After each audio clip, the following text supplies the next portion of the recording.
नमस्कार, मैं हूं आयुषी और आप देख रहे हैं जनसत्ता। पतंजलि के झूठे विज्ञापन मामले में आज यानी कि 2 अप्रैल को सुप्रीम कोर्ट में सुनवाई हुई और सुनवाई के दौरान बाबा रामदेव पेश हुए।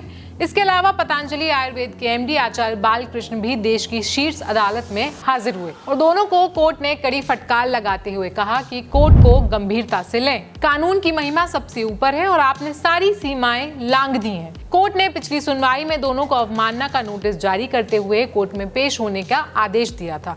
बता दें कि पतंजलि आयुर्वेद के भ्रामक विज्ञापनों के मामले में दायर याचिका पर नवंबर 2023 से सुप्रीम कोर्ट में सुनवाई चल रही थी। यह सुनवाई सुप्रीम कोर्ट के जस्टिस हिमा कोहली और जस्टिस असउद्दीन अमानुल्लाह की बेंच ने की। कोर्ट ने उत्तराखंड सरकार से भी पूछा कि केंद्र की सलाह के बाद क्या कदम उठाया गया। सुप्रीम कोर्ट ने रामदेव को हलफनामा दाखिल करने के लिए आखिरी मौका दिया। सुप्रीम कोर्ट 10 अप्रैल को इस मामले की सुनवाई फिर करेगा। अगली सुनवाई पर बालकृष्ण और रामदेव को पेश होना ही होगा। सुप्रीम कोर्ट पतंजलि की तरफ से दिए हुए जवाब से संतुष्ट नहीं दिखा और कंपनी के रवैये पर नाराजगी भी जताई। बता दें कि बाबा रामदेव के वकील ने सुप्रीम कोर्ट से हाथ जोड़कर माफी भी मांगी। सुप्रीम कोर्ट की जस्टिस हिमा कोहली ने कहा कि हमें हैरानी है कि इतना सब कुछ होने के बावजूद केंद्र सरकार ने अपनी आंखें बंद क्यों रखी। सबसे पहले कोर्ट ने पूछा कि क्या रामदेव और पतंजलि दोनों कोर्ट में आए हैं। इसके बाद कोर्ट ने कहा कि अगर हाँ तो हम जरूरत के मुताबिक उन्हें बुलाएंगे। इसके बाद में सुप्रीम कोर्ट ने पूछा कि रामदेव का हलफनामा कहाँ है। कोर्ट ने कहा कि पतंजलि और बालकृष्ण की तरफ से हलफनामा दाखिल हुआ है। कोर्ट ने आगे कहा कि इनके 2 हलफनामे दाखिल करने चाहिए थे, लेकिन एक ही किया गया और दूसरा हलफनामा दाखिल अभी तक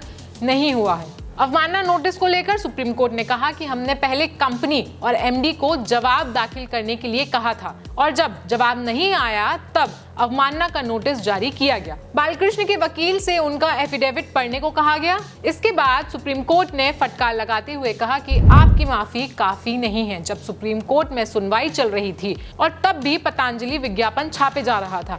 अदालत के आदेशों को हल्के में नहीं लिया जाना चाहिए। देश सेवा का बहाना मत बनाइए, अदालत को गंभीरता से लीजिए। सुप्रीम कोर्ट ने इस दौरान तलक टिप्पणी करते हुए कहा कि आपकी ओर से आश्वासन दिया गया और उसके बाद इन बातों का उल्लंघन भी किया गया। यह देश की सबसे बड़ी अदालत है और आपने इस अदालत की तौहीन की है और आप इसके बदले सिर्फ माफी मांग रहे हैं। ये हमें आपकी तरफ से स्वीकार नहीं है। आपने एक्ट का उल्लंघन कैसे किया? आपने कोर्ट को अंडरटेकिंग देने के बाद भी उसके आदेश का उल्लंघन किया है। आप परिणाम के लिए तैयार हो जाएं। सुप्रीम कोर्ट ने रामदेव पर टिप्पणी करते हुए कहा कि आप चाहे कितने भी ऊंचे हों, क्या कानून आपसे ऊपर है? कानून की महिमा सबसे ऊपर है। बाबा रामदेव और आचार्य बालकृष्णन दर्शक दीर्घा में आकर कोर्ट के सामने खड़े हुए थे। कोर्ट ने कहा कि जिस हलफनामे के जरिए माफी मांगने या खेद जताने की बात कही जा रही है वो अब तक हमें नहीं मिला है। इसके बाद एससी ने बाबा रामदेव और आचार्य बालकृष्ण को चेतावनी भी दी कि वो गलत हलफनामे दाखिल करके कोर्ट की कार्रवाई का सामना करने के लिए तैयार रहें। सुप्रीम कोर्ट ने हलफनामे में गलती बताते हुए कहा कि ये परजूरी केस है। रामदेव के वकील को कहा कि आपने हलफनामे के सही